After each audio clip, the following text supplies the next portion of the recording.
Hey guys, I wanted to address a couple of questions that came my way. One of them was about which countries the book is available in. Essentially, I made it available to anywhere where Amazon let me, and I indicated that I wanted to be available in all territories. So if it's not available in your country, it is because of Amazon, not because I didn't indicate it. I basically said, wherever it can be available, it should be available in all countries.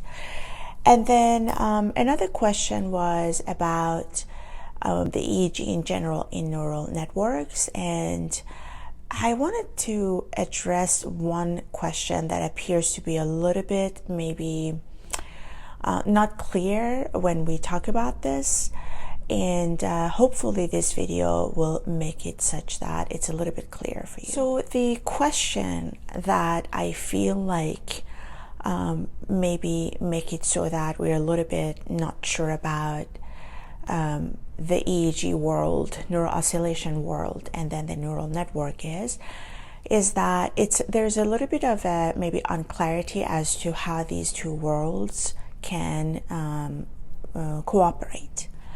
And essentially that's basically what the whole book is about. And it is about what architecture in neural networks you can use with the type of EEG data that you can have available. But I think the confusion is, okay, now what? Like, what is the outcome of this, and why would I want to have them work together? And I think that is where some of the confusion. The way I see it, at the moment in time, at this hour, because the technology moves really fast, there are two major ways that these two worlds can coexist and cooperate. And each of these two big ways have different results.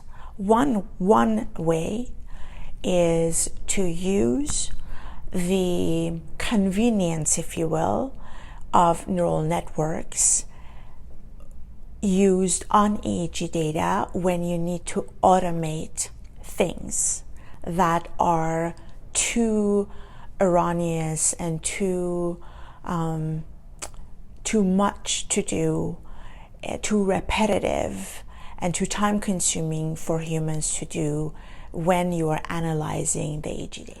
For example, you are working with a lot of EEG data and you're interested in doing seizure detection task classification for EEG data. So let's say that you work in a lab and you have a lot of EEG data, and you need to determine which one of the EEG data is indicative of, let's say, seizure in a patient. It's just one example. And as a technician who you are doing this, you need to go through a lot of data, mass amount of EEG data, and do this repetitive type of a thing to detect seizure, seizure type of tasks classification within the EEG data that you're looking at. So obviously this is a lot of work, and this is one way where neural networks can help. So for example, in the book I mentioned, if it's a seizure detection, this type of architecture works well with the type of data that you would have and you would need to look at when you're trying to detect seizures in patients. And that is when you would go into neural networks, you would choose the right architecture, you would choose the right EEG data input, and then you would write your code and make it so that you can do this seizure detection automated through the neural networks that you have chosen. And that is one benefits, for example, of the cooperation between neural oscillation and neural networks. And again, this is just one example. Okay, so this example was when you want to automate, for example, reading the EEG data, analyzing it, understanding it. So that's one camp. The other camp is when you want to use neural networks in your research, where you're doing some research that has something to do with understanding the brain. Let's say that you want to write a paper and you're interested in, for example, I don't know, something, let's say visual imaging, and you want to see, you have a specific stimuli and you want to see how the brain reacts. And as a result, you want to write a paper because you have some hypothesis and you want to write a paper about it. So that would add to the body of knowledge in terms of us understanding the brain. That is the other camp where you could use neural. So these are the two camps that I wanted to sort of hopefully clarify. Again, to reiterate, the one camp is where you want to automate a data analysis of an EEG task classification that you have. And as an example, I talked about, let's say, seizure detection. The other camp is when you want to use neural networks to make a meaning of a set of EEG data because you're interested, you have a hypothesis and you're interested in writing a paper, because that would add to the body of knowledge in terms of how do we use our brain, or understanding about the brain.